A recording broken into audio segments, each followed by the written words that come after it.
Kızma kimseye.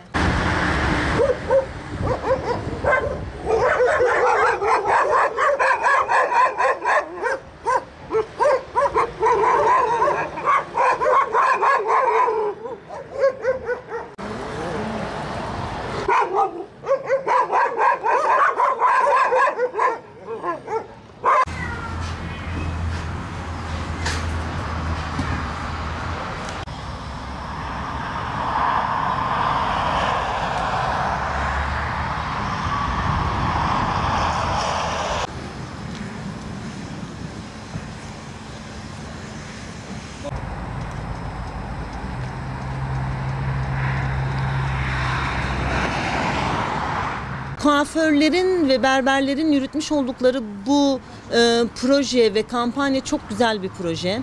Yayılmasını temenni ederim. Çünkü kesici aleti sadece kuaförler ve berberler kullanmıyor. Diğer birçok kurum kullanabiliyor. Hatta evlerimizde bile kesici alet atıkları olabiliyor.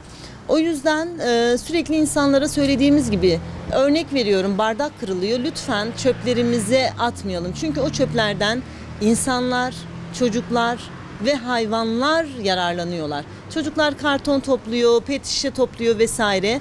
Hayvanlar da besleniyorlar. O yüzden kesici aletleri ya da kesici alet oluşturabileceklere kürdan da dahildir, örnek veriyorum.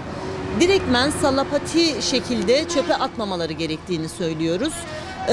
Hatta mümkünse hayvanların yiyebileceği yemek atıklarını ayrı bir yere koyup ağzını bağlamadan, çünkü bu hayvancağızlar beslenemiyorlar onlar.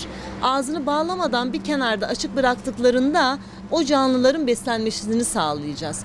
Ha diyoruz, hayvanlar doğada yaşıyor. Gerek var mı bizim çöpten beslenmesine? Çöpleri dağıtıyorlar diye birçok insan rahatsız olabiliyor. Evet, gerek var ve bununla yapmak zorundayız. Bundan sorumluyuz. Neden bundan sorumluyuz? Biz her tarafa bina ve site yapmadan evvel o doğada bizden önce hayvanlar yaşardı. Kedisi, köpeği, eşeği, kuşu, böceği hepsi yaşardı.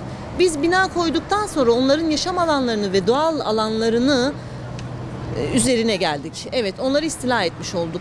Dolayısıyla bu hayvanları biz beslemek zorundayız. Bu hayvanlar normalde doğada avcılar. Ama onların avlanabileceği doğal bir alan oluşturmadığımız için onları beslenmek zorundayız. Yani dinen de Allah katında da bunu yapmak zorundayız. Allah'ın dilsiz canlılarıdır bunlar ve bize ihtiyaçları var. Bunlara bakmak zorundayız ve bunu yaparken az önce de bahsettiğim gibi kürdan da dahildir bu kesici aletlere. Kürdanımızı bile hayvanların beslenebileceği, yiyebileceği şeylere bırakmayın. Eskiden bize küçükken öğretilirdi. Ya da şimdiden de birçok annemiz yapar. Pencere önüne ekmek doğrarlar, kuşlar yiyebilsinler diye. Ama artık o kadar metropolleştik ki insanlar dışında hiçbir canlıyı kabul etmiyoruz. Ve metropolleşmenin vermiş olduğu zarardan bizler de etkilendiğimiz gibi bizden daha fazla ve birçok insanın görmediği canlılar da etkileniyor. Kediler ve köpekler etkileniyor. Unutulmaması gerekiyor ki sokakta ya da sokağımızda yaşayan bir canlı, gözü olan, kedisi olur, köpeği olan, köpeği olur, kuşu olur. Bu canlı o sokağın halkıdır. Ve biz o hayvanlara bakmakla sorumluyuz. Yine dediğim gibi bakmak zorundayız. O sokağın canlısıyla biz site yaptıktan sonra yaptığımız ilk iş belediyede sokağımızda yaşayan köpeği ihbar etmek oluyor. Bu köpek havlıyor ve biz uyuyamıyoruz. Bu kadar çok ihbar alıyorum ki havlıyor diye uyuyamayıp sokağındaki yaşayan canlıyı belediyeye, barınaklara terk eden o kadar çok insan var ki hakikaten çok yazık. Yani metropolleştikçe insanlığımızdan uzaklaşıyoruz. Lütfen insan olduğumuzu ve diğer canlıların da duygusunun olduğunu, beslenmeye ve barınmaya ihtiyacı olduğunu unutmayalım. Tüm sokaklardaki diğer tüm canlıları belediyedir, barınakta baksınlar. Hayır. Siz altın kafesten bile yapsanız bir hayvanı, bir canlıyı 4 kafes arasına koymak hiç de doğru değil. Onlar doğada yaşamak zorundalar. Altından bile yapsak, akşama kadar bunlara kavurma bile yedirsek, kafes arasında kalmak onları ciddi geriyor ve ciddi üzüyor.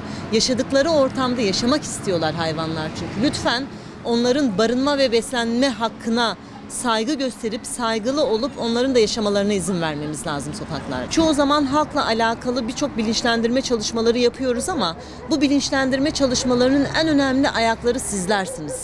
Haber ajansları, gazeteler ve sosyal medyalardır. Sizin üzerinizden birçok kişiye, ne kadar çok kişiye ulaşabilirsek o derece faydalı olabiliriz. İnsanların gözünü açıp insanlar dışında başka canlıların da sokakta yaşadıklarını gösterebilirsek ve buna haklarının olduğunun bilincini oluşturabilirsek ne mutlu bize ve ne mutlu size. Örnek veriyorum, kucağımda siyah bir kedi var. Bize hep siyah kedilerin çok uğursuz olduğu söylenirdi. En çok sahiplendirmekte zorladığım ve genelde en çok işkence gören kedilerimden biridir siyah kediler. Ama siyah kedilerin huyu o kadar güzel ve o kadar özeldir ki inanın ki haramlığından çok bu hayvanların gözünde bir göz teması kurmak bile çok önemlidir. Lütfen sokağınızda yaşayan kedi ya da köpekten korkmayın. Metropolleştikçe bu hayvanlardan ciddi şekilde korkuyoruz.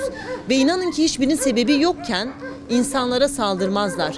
İstatistiki verilere göre hayvanların insanlara saldırı sayılarıyla insanların hayvanlara saldırı sayıları arasında dünya kadar fark var. İnsanlar daha çok bu canlılara saldırıyorlar. Hayvanlar, belki korkan insanlar korkmuştur ya da ısırılma vakası tabii ki olabilir. Ama sayısı o kadar azdır ki insanların bunlara saldırı sayısı çok daha fazlalar. Ve bu hayvanların inanın ki hiç kimseye zararı yok.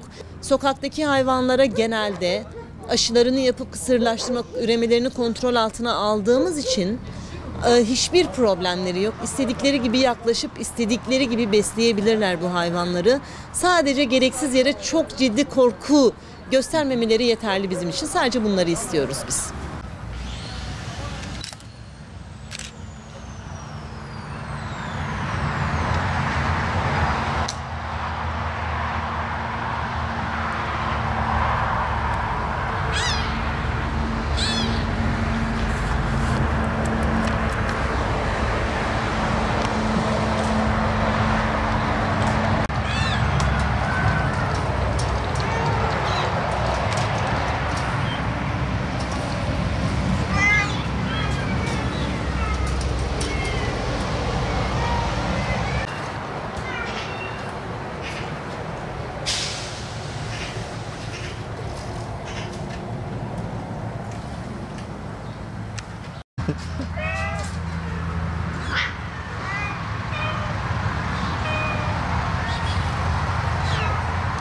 Ne Cebrail falan.